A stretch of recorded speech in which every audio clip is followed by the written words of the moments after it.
I still remember the sound of the lock clicking behind me. It wasn't the soft, familiar click of my front door in Palm Beach. No, this was sharper. I turned around and realized my daughter, Emily, wasn't coming back.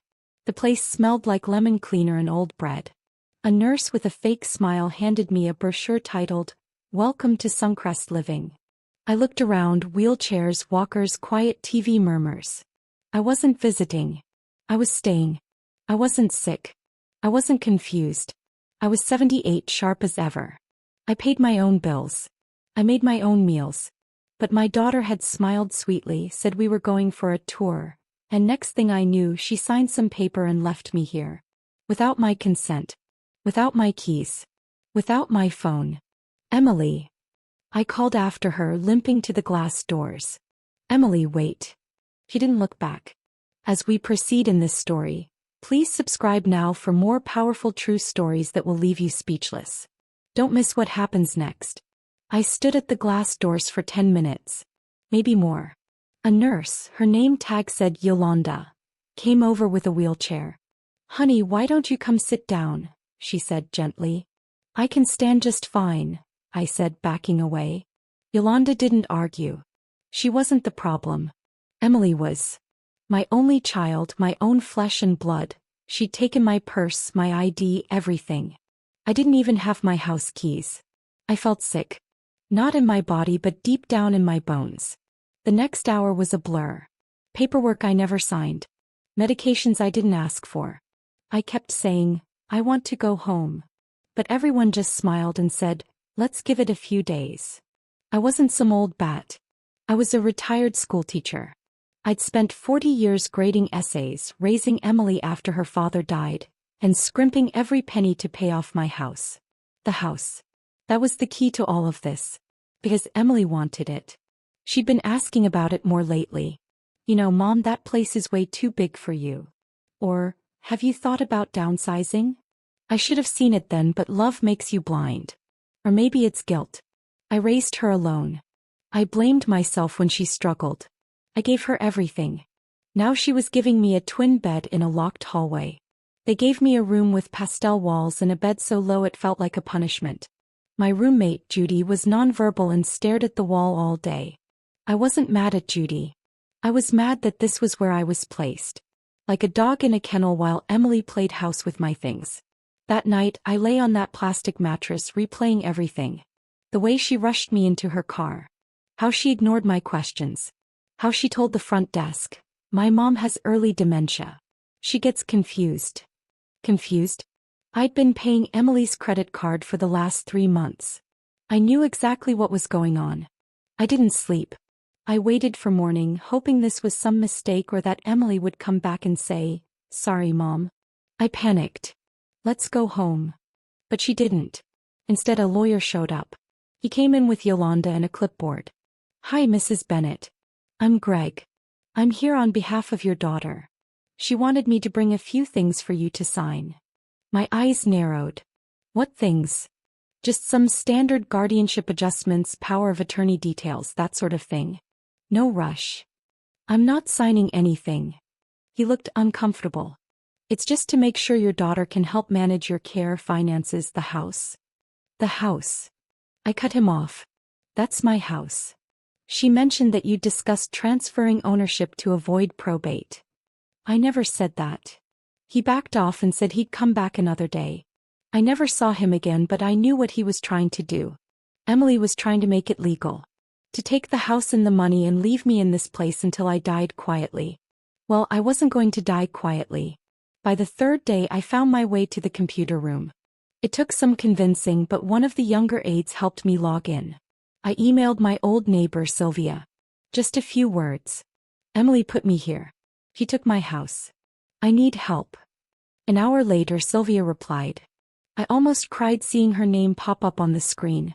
I thought something was wrong. "She's living in your place. I'll call the lawyer you used for your will.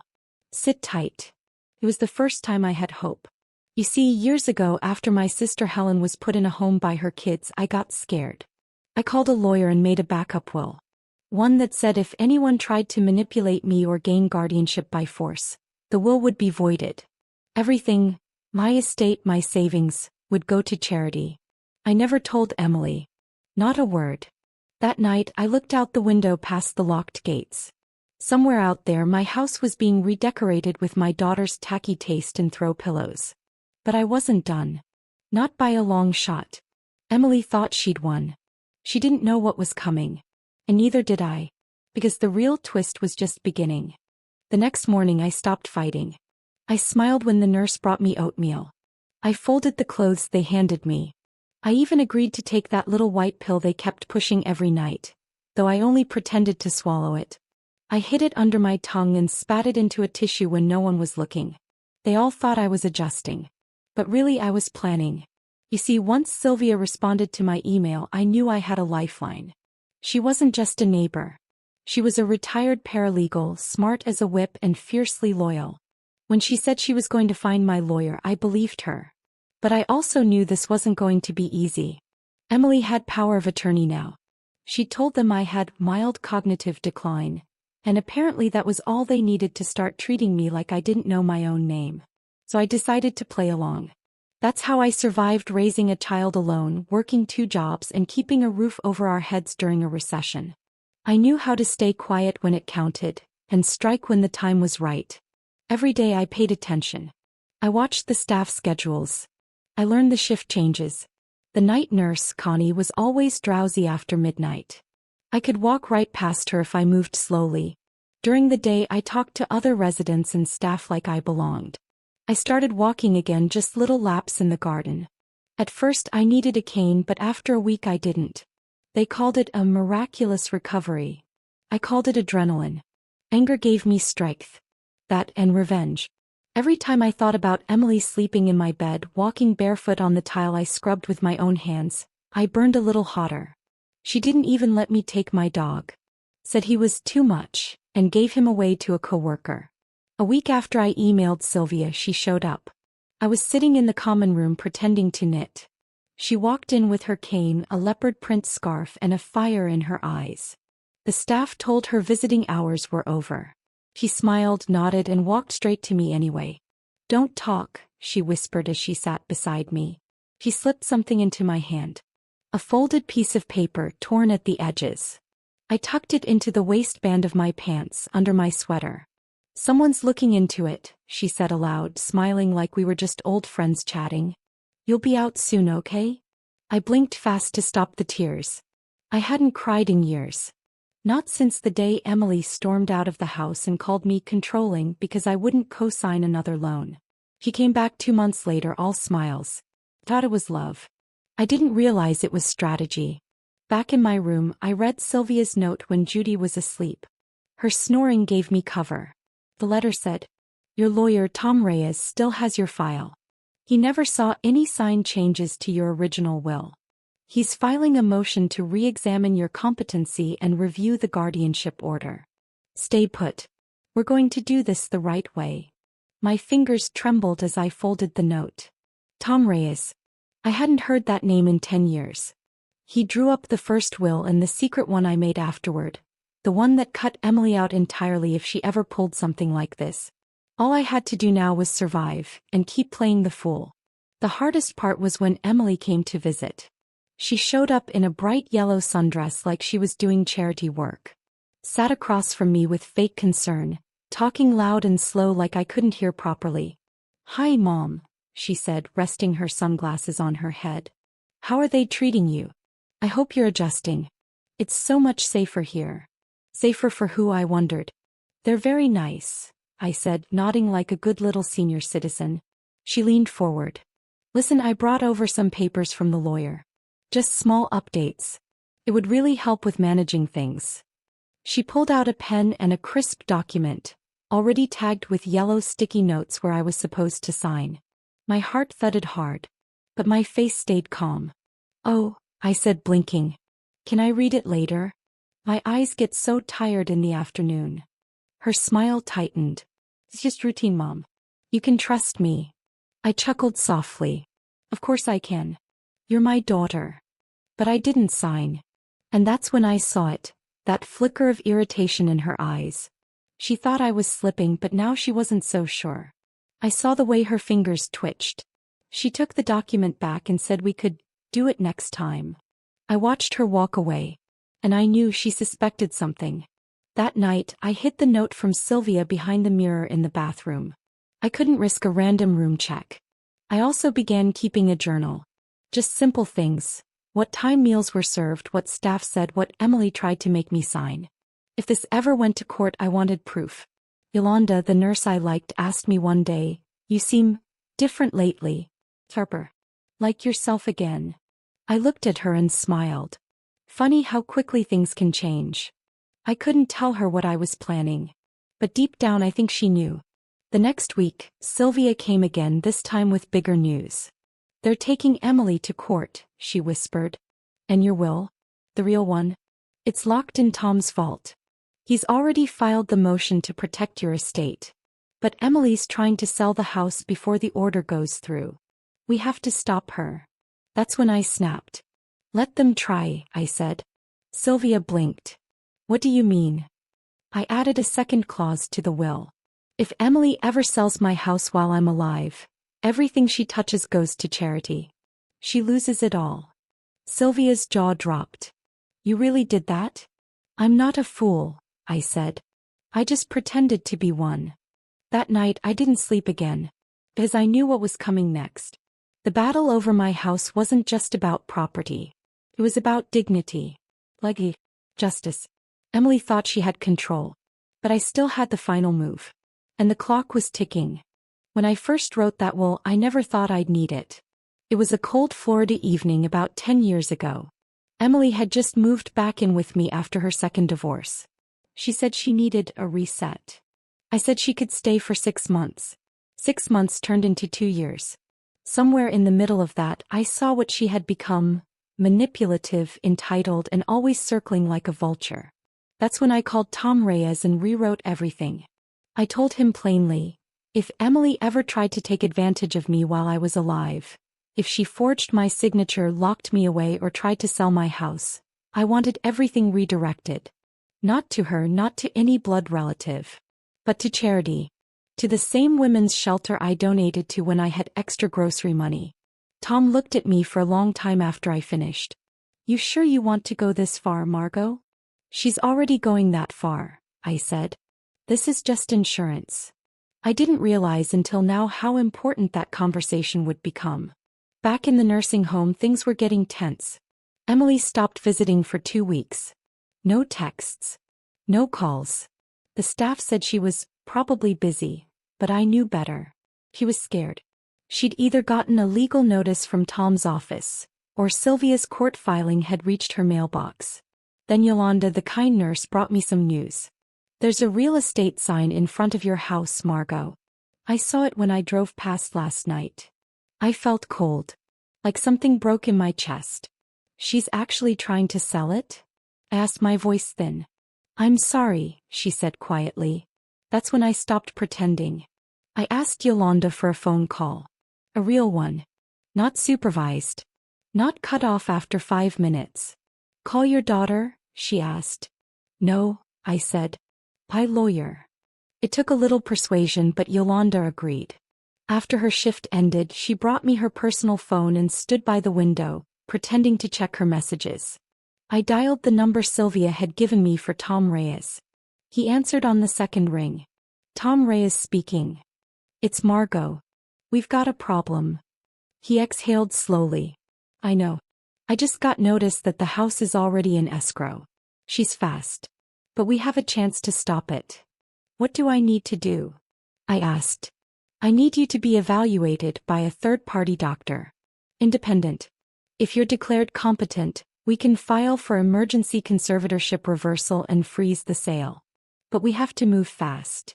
"I'm ready," I said. "Just tell me where to sign."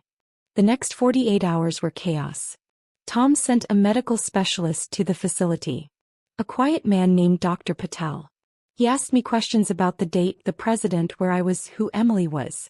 Then he asked me to recall 3 words: apple, penny, and table, after 10 minutes of conversation. When I passed the test, he smiled. "Ms. Margot, you're sharper than most people half your age." "I'm not surprised," I said. I've had to stay sharp. Then he said the one thing I'd been praying for. I'm writing a full report. I see no signs of dementia or cognitive decline. Your daughter's claims don't hold up. Within a day, Tom filed the report in court. Emily got served the next morning. Apparently, she didn't take it well. Because that same evening she showed up at the nursing home, unannounced. I was sitting in the hallway reading a magazine when I heard the click of her heels. She said way too loud. What the hell is going on? She looked furious. Her face was blotchy, her mascara smeared like she'd been crying. You okay, sweetheart? I said, voice calm. You're suing me? After everything I've done for you? Everything? I asked. You mean locking me in here and trying to sell my house behind my back? Her jaw dropped. Oh, I'm not as gone as you thought, I said. I've been watching. And I remember everything. That's when she snapped. You can't do this. I'm your daughter. I leaned forward and said low and steady, you were my daughter. But you stopped being family the moment you treated me like a burden instead of a mother. She stood there shaking. I'll fight this. I hope you do, I said. Because I already won. Just then Yolanda came around the corner. Is everything okay here? Emily stormed off, muttering something about lawyers and ungrateful. I smiled at Yolanda and said, perfectly fine, dear. Just settling accounts. 2 days later, the judge froze the home sale. Tom called to tell me. The buyer's backing out. Emily's furious. Good, I said. Let her sit with it. But it wasn't over. Emily still had power of attorney for now. And she wasn't going to walk away without a fight. Tom warned me. She might try to retaliate. Block your phone access. Move you to a different facility. We have to be ready. So I took a risk. I gave Sylvia permission to tell my story to the local news. Within 48 hours it was online. Florida woman allegedly tricked into facility by daughter to sell family home, but fights back with secret will. It went viral. I wasn't just a victim anymore. I was a symbol. The phone at the front desk wouldn't stop ringing. Nurses whispered in corners. One even asked for a selfie with me. I didn't like the attention, but I needed it. Because now Emily couldn't hide. Her friends saw the article. Her coworkers shared the link. Suddenly, I wasn't a senile old woman anymore. I was a wronged mother. And Emily was the villain. I didn't feel proud. I felt heartbroken. Because I remembered the little girl who used to cry if I left the room for too long. Who made me cards with glitter and glue. Who once said I was her hero. Now she was fighting to take the roof from over my head. But justice was catching up. Tom filed for a full revocation of Emily's control over my affairs. A hearing was set for the next week. Everything was moving fast. And then, I got a call that nearly knocked the wind out of me. It wasn't from Tom. It was from Emily's half-brother, my late husband's son from a previous marriage. He said, Margot, I need to tell you something. Emily's not working alone. What do you mean? She's being helped by someone else. Someone you trusted. My heart sank. Who? I asked, barely breathing.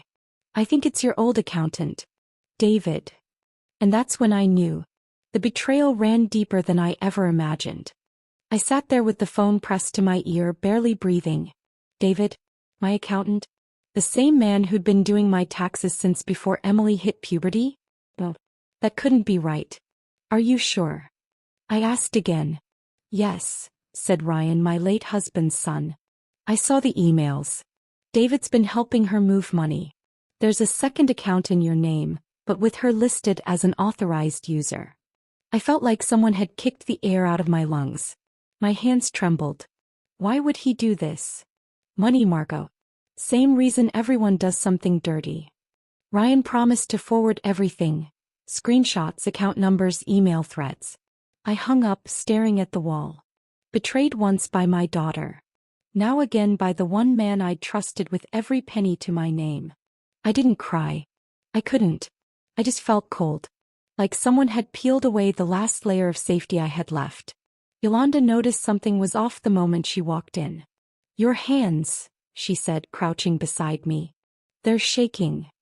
I just found out my accountant's been helping my daughter steal from me. Her eyebrows shot up. The same guy who visits every tax season? The same. Apparently they set up a secret account. And I'm the name on it. But she's the one with access. She didn't say anything at first. Just sat beside me and rubbed my back. That simple act of kindness nearly broke me. I blinked fast, pushing back tears. "What are you going to do?" she finally asked. "I'm going to bring them both down," I whispered. "They think I'm weak. But they have no idea who they're messing with." I called Tom Reyes again. I could hear him scribbling notes as I explained everything Ryan told me. "This changes things," he said. "It's no longer just elder manipulation. If what Ryan says is true, it's outright financial fraud. Can we go after both of them?" "But we'll need to act quickly. First, I'll subpoena David's firm. Then we file an injunction to freeze all secondary accounts in your name." "Won't Emily fight it?" "She will. But with media attention and medical proof of your competence, the court's more likely to believe you now." I paused. "Tom," I said quietly, "do you think we'll win?" He didn't hesitate. "I know we will." Emily didn't take the news well. Later that evening, I heard her voice echo through the hallway. Loud. "Agree. What the hell do you mean she froze the accounts?" He had no idea I was nearby. I was on my way back from my physical therapy session when I stopped behind the hallway divider and listened. "She's not even supposed to have a lawyer," Emily snapped. "She's in a home." Then I heard something that made my blood run cold. "I don't care how you do it. Just make sure she's transferred to Greenview tomorrow. They won't let her talk to anyone." Transferred? To Greenview? I had heard of that place. It was notorious. Staff shortages. No visitors without appointment. Practically a prison in pastel colors. She was trying to bury me somewhere deeper. Cut me off before I could finish the fight. That night I didn't sleep. I stared at the ceiling, my mind racing. If I didn't act fast, I could lose everything. Not just my home. My rights. My name. My dignity. By morning I had a plan. When Yolanda came in with my medication, I grabbed her wrist gently. "I need your help," I whispered. "And it might get you in trouble." She looked me in the eye and said, "If it's the right kind of trouble, I'm in." We used Yolanda's phone again, this time to call Ryan. He had already sent everything to Tom. The emails, account numbers, even voice messages between Emily and David discussing how to handle Mom's money. Ryan had also done something else. He contacted a local news station. The same one that ran the first story. They wanted an interview. I said yes. Yolanda helped sneak me into a quiet room usually reserved for hospice visitors. That's where the reporter came. Just a woman with a microphone, a camera, and a calm, kind voice. "What would you say to your daughter right now?" she asked during the interview. I looked into the camera and said, "I raised you with love. I gave up everything so you could have a good life. And this is how you thank me? By stealing? By locking me away? By selling the house your father built with his bare hands?" I paused, my voice cracking just a bit. "I'm not a weak old lady. Remember, and I fight." The video went live that same night. Over 600,000 views in 24 hours. Hashtag Justice for Margot started trending in Florida. People were furious. Donations started coming into the women's shelter I'd named in the secret will. Strangers offered legal help, therapy, and even places to stay. And Emily? She went into hiding. Tom said she didn't show up to her court date for the emergency hearing. A warrant for contempt was issued. But David, the accountant, he did show up. And he confessed. He blamed Emily, said he'd been manipulated, that he just wanted to help a struggling single mom. But the judge didn't care. He was fined and referred to the state board for professional misconduct. With that, we got the freeze extended on all my accounts. The judge even issued an emergency order granting me temporary control over my affairs again. But the fight wasn't over. Because Emily was still missing. And the sale of my house, although frozen, was only days from final paperwork. The next morning, Yolanda walked in with her phone in her hand, looking stunned. "You're not going to believe this," she said. He showed me the screen. Emily had just posted on Facebook. A blurry picture of her in some tropical place, maybe the Keys. Captioned, "New beginnings. Some bridges are meant to burn." She had run. Left the mess behind. Left me behind.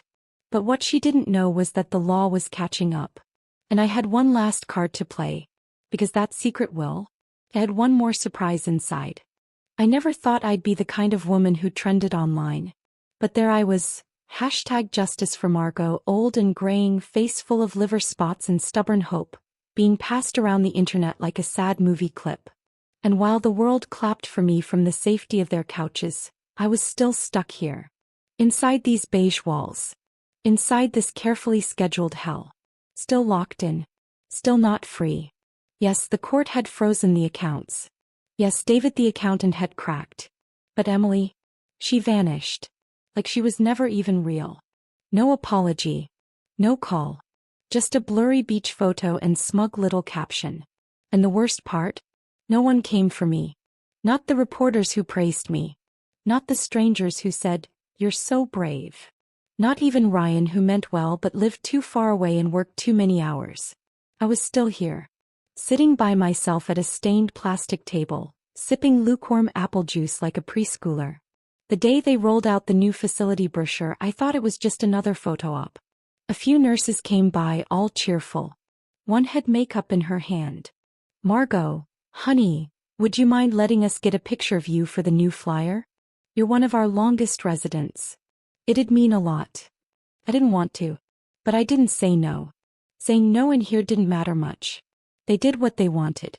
And you either smiled or got marked as uncooperative. So I sat there while they powdered my cheeks and fluffed my thinning hair, smiling stiffly while the camera clicked. Then I saw it. The mock-up of the new brochure. There was my face right on the front above the words, "Where every resident feels at home."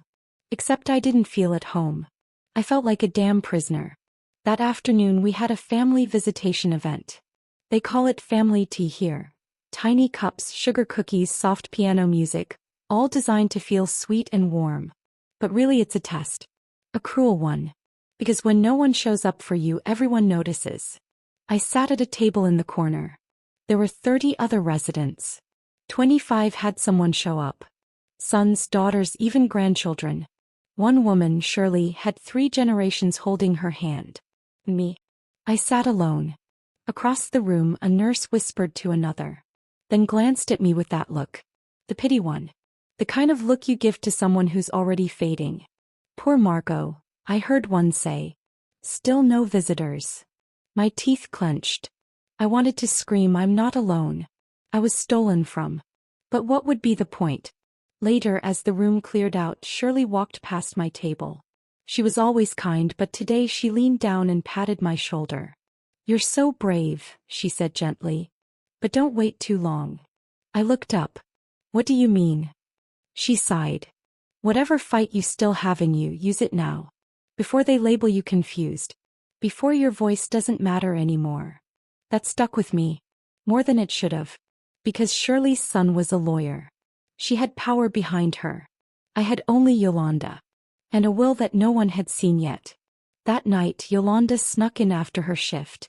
She looked tired. More than usual. "You're not going to like what I found out," she whispered, pulling up a chair.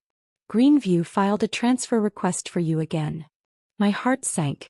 I thought the court blocked that? They did. But Emily's name is still in the system as your medical proxy. Somehow it slipped past the freeze. I think she paid someone. I gripped the arms of the chair. "They want to send me away." Yolanda nodded. "Next week. I have to stop it." "You can," she said. "But not from here." "What do you mean?" "I mean we need to get you out just for a day. Somewhere you can speak freely. Maybe even go to court in person." My breath caught in my throat. "Is that possible?" She smiled faintly. "Everything's possible if you have guts." "Do you?" The next morning everything went wrong. While getting dressed for breakfast, a nurse I didn't recognize came in with a clipboard. "Margaret Whitman?" "Yes. You've been scheduled for psychological evaluation. Dr. Lenson will see you after lunch." "Psych eval? Why?" The nurse didn't answer. He just shrugged. But I knew. They were building a case. Emily couldn't fight me in court. But she could have me declared mentally unfit. They wanted to silence me for good. After lunch, I sat in the beige therapy room staring at the wall, waiting for this so-called doctor. And when he walked in, I knew I was in trouble. He didn't smile. Didn't introduce himself. Just pulled out a pen and pad. "Do you know what day it is, Margaret?" I looked him in the eye. "Wednesday." "And where are you right now?" "In a prison with floral curtains." He didn't laugh. Instead, he wrote something down. "Do you ever hear voices?" he asked. "Only when I turn the TV on." More notes. We went on like that for 30 minutes. Every answer I gave he twisted. Every joke became a symptom. Every sharp response a sign of aggression. I could see it happening in real time. They were painting me as unstable. I had to act fast. After he left, I called Yolanda from the emergency hallway phone. She picked up on the first ring. "They're going to declare me mentally incompetent," I said. I could feel it.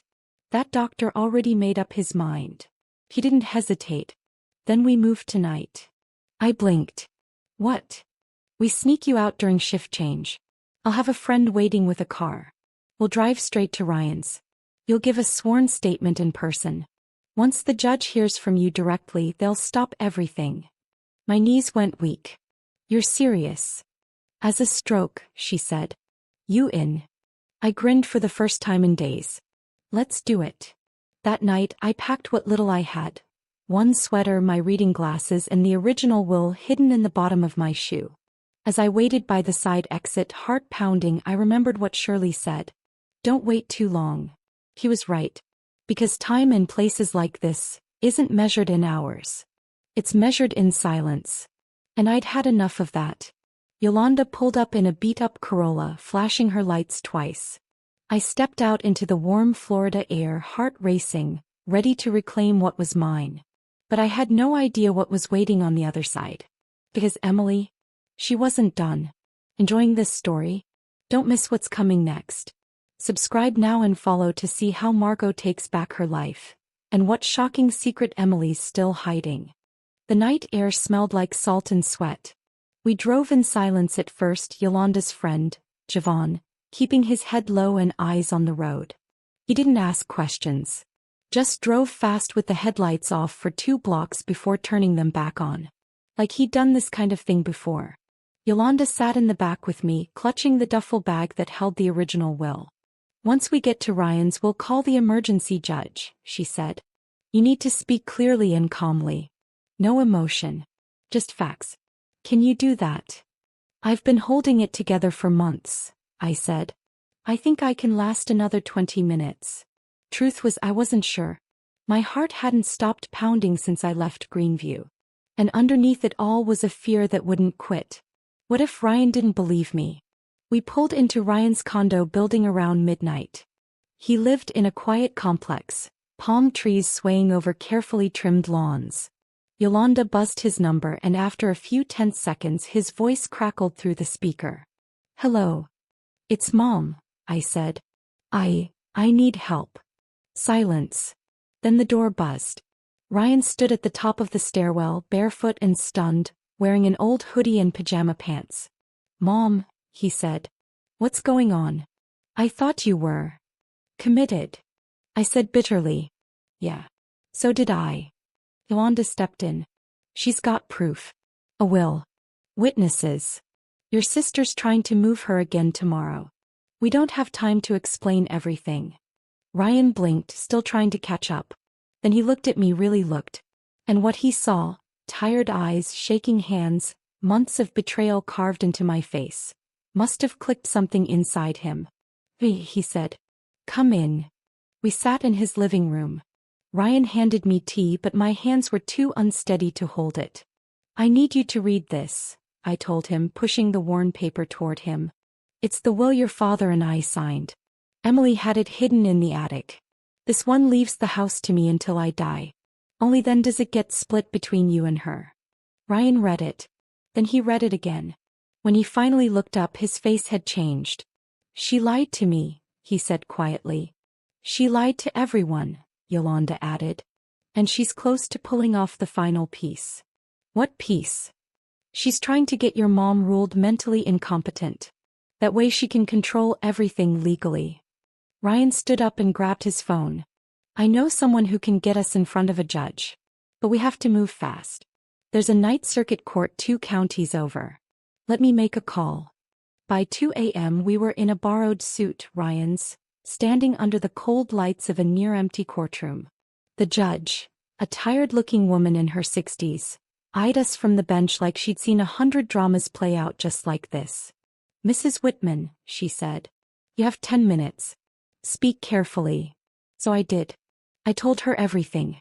From the fake memory test Emily pushed on me, to the sale listing I'd found, to the moment I realized my daughter never planned to take care of me. Only my house. I handed over the will. Gave her Yolanda's name and number. Told her about the last attempt to move me, scheduled for tomorrow. She didn't interrupt once. When I finished, she looked at me long and hard. Then said, "You have a lot more fight in you than they expected." She signed an emergency protection order. Effective immediately, she said, you are not to be moved from any facility, and no decisions about your care are to be made by Emily Whitman until this matter is reviewed in full. I breathed for the first time in weeks. We got home close to 4 a.m. I wanted to sleep, but my brain wouldn't let me. Instead, I watched the sunrise from Ryan's tiny patio. For the first time in a long time, I saw light touch my skin and didn't feel invisible. But that peace didn't last. Because when I came inside, Ryan was standing over his phone, pale as a ghost. "What is it?" I asked. "She knows," he said. "Emily knows you're gone." "How?" She posted something, on Facebook. A screenshot of a missing person alert. Your name. Your face. She's spinning it like you're confused and wandered off. He turned the phone so I could read it. My sweet mom has gone missing from Greenview. She's been struggling with early dementia. Please help us bring her home. #missingmom #Greenview resident. Underneath were hundreds of comments. Some were sympathetic. Some were suspicious. But one stuck out. Isn't this the same woman from that viral nursing home video? It hit me like a punch to the gut. Emily wasn't just trying to steal my house anymore. She was trying to erase me. Make me look unstable. Lost. Mentally unfit to speak for myself. So even if I had the truth, no one would believe it. Yolanda stared at the screen and shook her head. She's playing the long game. Ryan looked at me. You still want to fight? I sat down slowly. My bones ached. My nerves were shot. And every ounce of energy I had left was borrowed.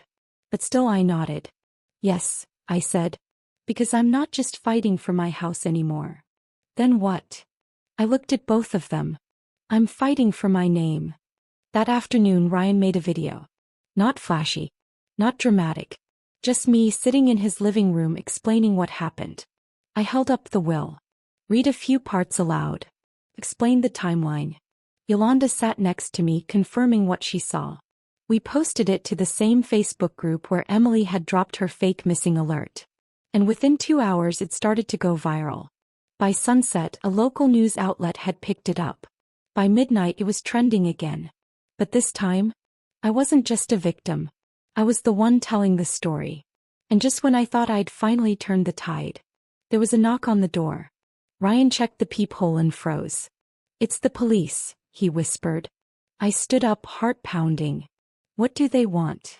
He opened the door slowly. One officer stepped forward.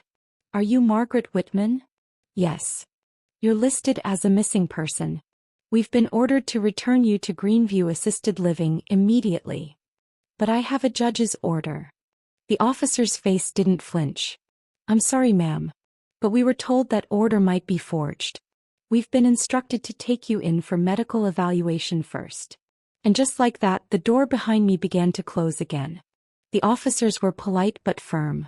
I was escorted down the stairs like a lost child instead of a woman who had just exposed one of the most cold-blooded betrayals a daughter could pull. Don't resist, Ryan whispered as I passed him. We'll fix this. But as I was placed in the back of the squad car, my legs trembling, I wasn't so sure. It felt like everything I'd built. My courage, the judge's protection, even the video, was crumbling right in front of me. They didn't take me back to Greenview. Instead, I was driven to a medical center about 30 minutes away, tucked between two gated communities. It wasn't quite a hospital, but it wasn't a nursing home either. They called it a state psychiatric evaluation wing. I'd call it a glorified holding cell for people someone powerful wanted out of the way. Inside, a nurse gave me a paper gown and told me to get comfortable. I asked to see the emergency order from the judge. She just gave me a half smile. They said it might be fake. We're waiting for legal clarification. I wasn't allowed to use a phone. Wasn't allowed to contact Ryan. And after a quick health check, I was placed in a private room with a bed, a chair bolted to the floor, and a camera in the upper corner blinking red. I'd escaped once. Now it felt like they were going to bury me, this time with paperwork and plausible deniability. Hours passed. I was served cold oatmeal and dry toast the next morning. Then came this psychiatric evaluation. A woman named Dr. Landers, late 40s with too perfect hair, sat down across from me holding a thick file. "I'm here to assess your cognitive function, Mrs. Whitman." I recognized her last name immediately. She was one of Emily's golf buddies. I forced myself to breathe. She started with harmless questions: where I was, what day it was, who the president is. Then things turned sharper. "Have you had any hallucinations lately? Heard voices? Accused family members of wild conspiracies?" My jaw clenched. "Are you assessing me or validating a script?" She didn't flinch. "Do you believe your daughter is trying to harm you?" I stared her straight in the eye. "I believe my daughter is trying to steal everything my husband and I built, and I believe people like you are helping her." She scribbled something down and stood. "I'll be submitting my report to the family court within the hour." Back at Ryan's place, Yolanda and Ryan weren't wasting time. Ryan had contacted the same judge who'd issued the emergency order. He sent the full video we'd posted online, along with the will, the nurse's statement from Greenview, and even a clip from Emily's social media post claiming I was missing. He wasn't just fighting for me anymore. He was fighting to stop the system that let Emily get this far. By 3 p.m. Ryan received a call. The judge had seen enough. He was furious. "Get your mother out of there," she told him. "I'm issuing a direct contempt motion against anyone interfering with the previous order." Ryan printed it, stamped and signed, and he drove straight to the facility. I was lying on the stiff mattress watching sunlight stretch across the wall when a loud knock hit my door. "Mrs. Whitman," a voice called out. "Your son's here with a court order." The door opened. Ryan stood there looking like a man who'd just stormed a castle. "Let's go, Mom," he said. "You're coming home." Dr. Landers tried to stop him. So did a supervisor. But Ryan held up the signed paper like a shield. "Unless you want to explain to a sitting judge why you're detaining someone without cause, I'd suggest you step aside." 10 minutes later, I was back in his car. We didn't speak at first. Then I whispered, "I was ready to give up today." Ryan didn't even look at me. "You don't have to give up anymore," he said. "Now it's her turn." That night, the judge did something I didn't expect. She ordered an expedited hearing. Not just to settle the guardianship dispute, but to bring everything, Emily's conduct, the will, the nursing home's complicity, into public record. It would be held 2 days later. I had 2 days to prepare for the fight of my life. But I wasn't alone anymore. Ryan stayed with me. So did Yolanda. We gathered every email Emily ever sent me about early testing. We collected texts. Witnesses. Even Javon, the driver from the night I escaped, agreed to testify. But the real bombshell? Yolanda got a copy of the camera footage from the first facility, from the day I was dragged out. And in that footage you could see me screaming, begging not to go, while Emily stood there, smiling. The morning of the hearing, I stood in front of the mirror. For the first time in months, I put on lipstick. Wore my best dress. Not for vanity. For dignity. "I want her to see I'm not broken," I told Yolanda. "Good," she said. "Because today the world sees everything." Courtrooms are cold. Even in Florida. The judge sat high above us, her expression unreadable. Emily came in with a slick attorney and crocodile tears already flowing. She's confused, she sniffled. She's been unwell for months. I was just trying to protect her from herself. The judge held up the emergency order. So you ignored this? Her attorney stepped in. We had reason to believe it was falsified. Ryan stood and delivered our side. He showed the will, played the video, explained how Emily tried to manipulate not just me, but the courts, the care staff, and the internet. Then he played the nursing home clip. The courtroom went silent. You could hear Emily's laughter faintly in the background. I saw the judge's eyes narrow. She turned to Emily. You're not here to protect your mother. You're here to profit from her. Then she turned to me. Mrs. Whitman, I'm reinstating your full legal autonomy immediately. We will be launching a formal investigation into your daughter's conduct. I wanted to cry, but I didn't. Not yet. Because as the judge banged the gavel and Emily sat there frozen in shock, I realized something. This wasn't the end. This was just the beginning of her fall. And I'd be the one watching every step of it. 2 days after the court hearing, I stood by Ryan's kitchen window, watching the morning sun stretch across the backyard. I was free. But I couldn't rest. Because deep in my gut, I knew something wasn't right. Something bigger than just Emily's lies about the nursing home or her rush to claim the house. This whole thing felt planned. Coordinated. She didn't just wake up one day and decide to commit elder abuse. She had help. Money. Timing. And most of all, confidence. The kind of confidence you only get when you think you've already won. Well, she hadn't. Not even close. Ryan walked in with coffee and a quiet look on his face. You still thinking about the deed? I nodded. There's no way she pulled all of this off alone. And if she forged one signature, she probably forged more. We started going through my documents again. Birth certificates, insurance, house paperwork. That's when I noticed something strange about the deed Emily filed a month before she sent me to Greenview. There was a transfer of title recorded. But I never signed it. I never gave her power of attorney, I said, narrowing my eyes. Ryan pulled out his laptop and logged into the county clerk's office online system. Let's check the document history. And just like that, everything started unraveling. There it was, a notarized form digitally filed, saying I had given Emily full power of attorney, in case of emergency. It was dated 3 days before I had my memory test appointment. I remembered that day clearly.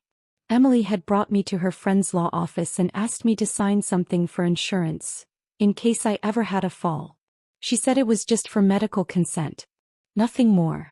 But she tricked me. She'd slid in the power of attorney behind the page I signed. My hand started to tremble. She forged the notarization, Ryan whispered. He picked up his phone and made a call to a friend in the state attorney's office.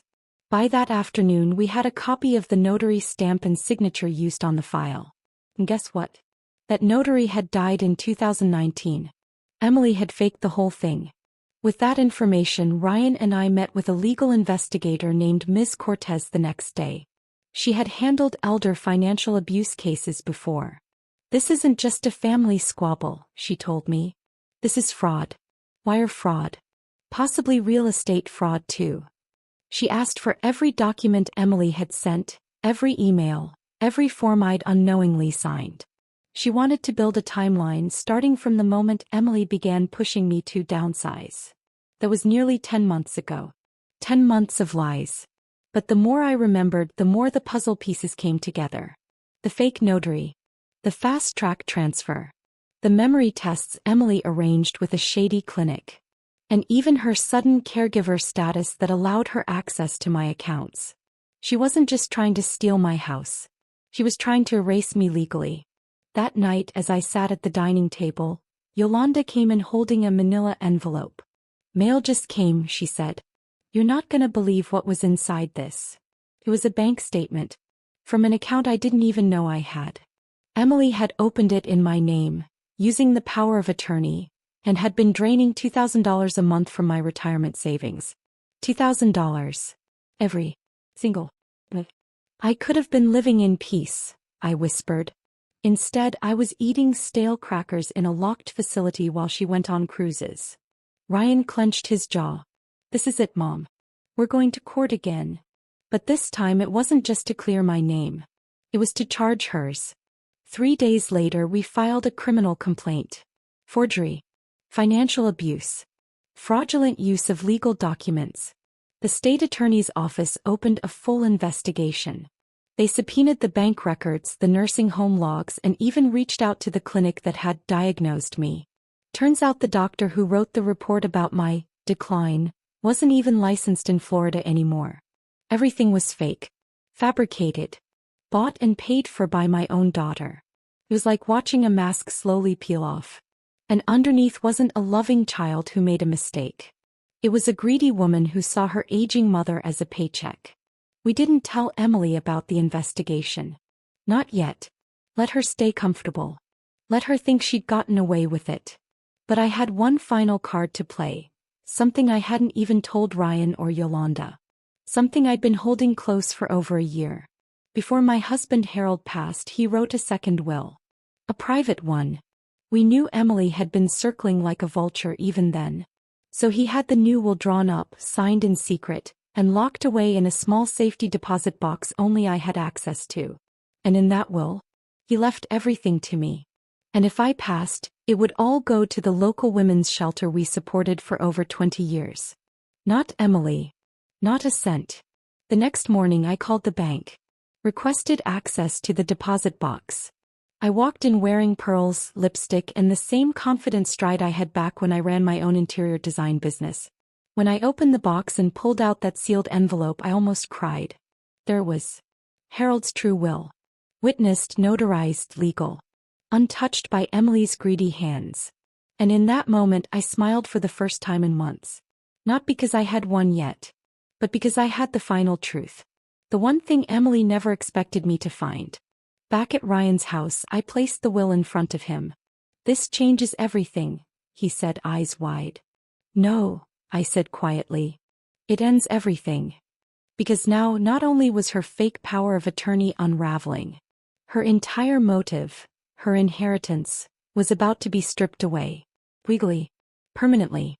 I walked into the courthouse feeling every one of my 78 years, and every ounce of fight those years had taught me. Reporters crowded the marble foyer, cameras flashing, shouting questions about elder abuse, secret wills, and Florida inheritance fraud. Ryan stayed close on my right, Yolanda on my left, both shielding me from the frenzy. At the end of the hall, I spotted Emily in a fitted gray suit, her blonde hair pulled so tight it looked painful. She clutched a designer purse I'd never seen before, no doubt paid for with the $2,000 she'd skimmed from my retirement account each month. For a second our eyes met. Hers flickered not with guilt but with raw panic. Behind that expensive mascara she finally understood.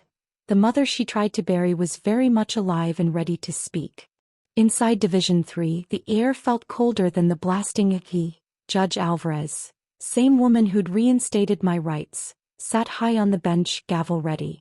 To her left stood Assistant State Attorney Green, here for the criminal charges. Forgery, financial exploitation of a senior, wire fraud. Tom Reyes covered my civil case, briefcase bulging with every document Emily thought she'd hidden. Emily's lawyer, a slick man named Brad Fulton, whispered in her ear while she dabbed fake tears with a tissue. The bailiff called the room to order. My knees wobbled, but I refused to sit. I wanted the court and Emily to see me standing strong. Green opened with a simple timeline. Emily's forged power of attorney recorded under a dead notary's stamp, the fraudulent memory clinic report, the quick cash transfer of my deed, the attempt to sell my home, the nursing home confinement, finally the missing mom post aimed at gaslighting the public. Each point was backed by paper, video, or sworn witness. Then he played Yolanda's hallway footage, me pleading at Greenview while Emily smiled in the background. The prosecution paused on Emily's grin. It said more than any speech could. The jury pool gasped. Even Judge Alvarez's jaw tightened. Brad Fulton countered with the same tired defense. I was confused, easily influenced, a vulnerable elder lost in delusions of family betrayal. He called Dr. Landers, Emily's unlicensed golf buddy psychiatrist, to testify about my decline. Green shredded her credibility within minutes. producing the state medical board letter suspending her license 2 years ago. Lander stepped down looking like a wilted daisy. Next came Dr. Patel, the independent geriatric specialist. He faced the jury, voice steady, and said, "Mrs. Whitman exhibits no cognitive impairment. Her memory, judgment, and executive functions score above average for her age group." He glanced Emily's way. "Any diagnosis to the contrary appears fabricated." Then it was my turn. I approached the witness stand gripping Harold's leather Bible, my choice for oath-taking. My heart hammered but my voice held. I told them how Emily moved back after her divorce, how love slowly twisted into entitlement, how she tricked me into signing blank forms, then locked me away. I spoke plainly, no fancy words, just clear statements a voiceover artist could read without stumbling. She took my freedom, my money, my dog, and almost my name. I finished with the phrase that had kept me alive in that pastel prison. I am not confused. I am angry and I remember everything. Green asked permission to introduce the real will, Harold's sealed document from the safety deposit box. Judge Alvarez allowed it. Gasps rippled when the clause was read. If any direct heir exploited me, my entire estate would go to Palm Harbor Women's Shelter. Emily's face drained of color. Fulton jumped up claiming the will was sprung on them, but Tom Reyes calmly produced chain of custody papers proving it had been stored untouched at First Atlantic Bank since 2017. The judge overruled every objection. During recess, Emily cornered me near the restroom. Gone were the crocodile tears. "Mom, you don't have to do this," she hissed. "We can settle 50-50. You keep living with Ryan, I keep the house. No jail, no drama." I stared at her the way I used to examine plagiarized essays back when I taught English, searching for one honest line. I found none. "Settle," I said. "Darling, the only thing I'm settling is the bill." I walked away before she could reply, her perfume trailing behind me like rotting flowers. Back in court, Green called David, my crooked accountant. Sweat darkened his collar as he admitted forging my signature on banking forms under Emily's direction. "She said her mom wouldn't notice," he mumbled. "I was broke, she offered 10 grand. The jury leaned in, eyes wide. Fulton buried his face in a stack of notes. There was no cross-examination that could fix this. Judge Alvarez announced she'd rule on restitution and criminal liability the next day but granted an immediate restraining order. Emily was to have zero contact with me, my property, or my finances. Momentary relief washed through me like cool rain. Just when I thought we could exhale, Fulton requested a sidebar. After 2 tense minutes he returned, adjusting his tie. "Your Honor, my client has produced new evidence. A quitclaim deed recorded this morning transferring Mrs. Whitman's house to Seabreeze Property Holdings LLC. They wired payment at 8:45 a.m., hours before today's session." The courtroom erupted. My stomach dropped so fast I grabbed Ryan's arm to stay upright. Fulton smirked. "Therefore my client no longer benefits from the estate and cannot be accused of ongoing exploitation." Judge Alvarez slammed the gavel. "Order. Mr. Fulton, you present that deed now." Green scanned the document, his expression turning from confusion to horror. He handed it to Tom, who whispered, "The LLC is registered offshore. Traces back to the Cayman Islands." Judge Alvarez's voice cut through the murmurs. "Ms. Whitman, did you execute this deed?" Emily shook her head with exaggerated innocence. "I sold it to pay Mom's medical bills." But everyone could see the desperation leaking from her pores. The judge set an emergency injunction on the LLC's account, yet the sale's existence meant a fresh legal labyrinth. My victory dangled by a thread. Court adjourned at dusk. Outside, pink clouds glowed over palm trees, beautiful and unsettling, Florida's sky pretending nothing was wrong. Ryan squeezed my hand. "We'll freeze that sale, Mom. We're ahead." I nodded, but dread gnawed.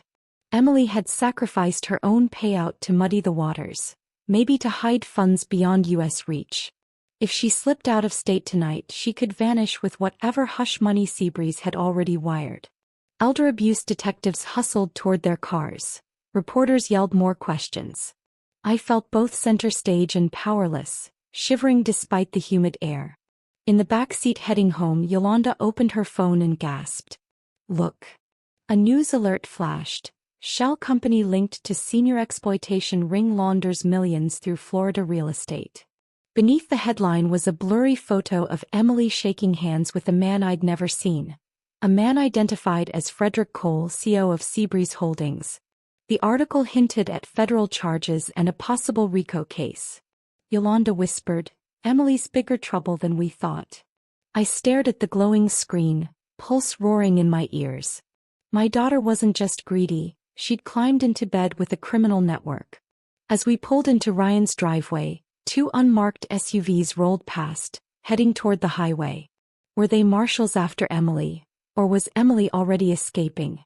I stepped out, legs unsteady, and looked up at the moon rising over the palm fronds. Justice felt so close I could taste it, yet it kept sliding just out of reach. One more hearing. One more injunction. One more sleepless night. I clutched Harold's Bible to my chest and whispered to the dark, Hold on, Margot. One last push. Because tomorrow the feds would join the fight. And when they did, every secret Emily had buried would come screaming into the light. The sun rose hot and heavy over Tampa Bay, the humid air thick with tension that I could cut with a knife.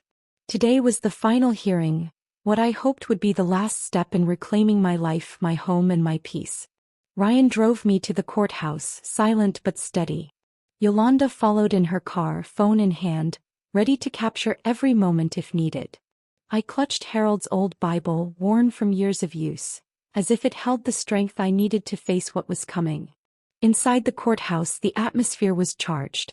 Reporters packed the gallery, whispering about the elder abuse case that had gripped Florida. Emily wasn't there. Instead, her lawyer, Brad Fulton, stood alone, looking tired and desperate. The judge called the court to order. Green, the assistant state attorney, was ready, backed by federal agents who had joined the fight overnight. The weight of their presence sent a silent message. This wasn't just a family fight anymore. It was a criminal case with serious consequences. The hearing began with the court reviewing all the evidence from the forged documents to the secret wills, to the suspicious offshore LLC tied to Emily and her mysterious partner, Frederick Cole. Green laid out how the scheme was part of a wider ring exploiting elderly homeowners across the state. Then came the bombshell: federal charges for money laundering and conspiracy against Emily and Cole. The courtroom buzzed, jaws dropping, eyes wide. Just when I thought the scales were tipping finally in my favor, the door at the back creaked open, and there she was. Emily walked in, handcuffed, flanked by 2 agents. Her face was pale, eyes darting around like a trapped animal. I stared at her, heart pounding, furious and somehow relieved that her lies had finally caught up with her. The judge called a recess to discuss the federal charges and the injunction on the house sale. When court resumed, the ruling was clear. The offshore sale was voided, the house legally restored to me, and Emily was ordered held without bail pending trial. I was granted full control over my finances and property, with Ryan officially named my power of attorney. As the gavel hit the bench, the weight I'd carried for months started to lift. Tears blurred my vision, but this time they were tears of relief. I thought of the nursing home room where I'd felt so helpless and alone, of Emily's betrayal, of the fight it took to get here. Justice had come, but it wasn't the end. There were still battles ahead, court battles, healing battles. But now I had hope. Later, outside the courthouse, reporters asked if I had a message for others who might be in my shoes. I looked at the cameras and said simply, "Don't let anyone steal your voice. Fight for your rights. You are not alone." Ryan hugged me tight. Yolanda smiled and said, "You outsmarted her, Mom." I nodded, knowing the truth was more complicated. I hadn't just outsmarted her. I'd survived. But just as we were leaving, my phone buzzed. It was an anonymous text. "Not everything Emily did is uncovered. Look deeper. Someone close helped her." I stared at the message, cold dread creeping back. The fight wasn't over. Someone close to me had betrayed me too. And now I had to find out who. If you want to hear the full story behind my fight, my daughter's betrayal, and the secret will that saved me, please like, comment, share, and most importantly, subscribe for more true stories of survival and justice.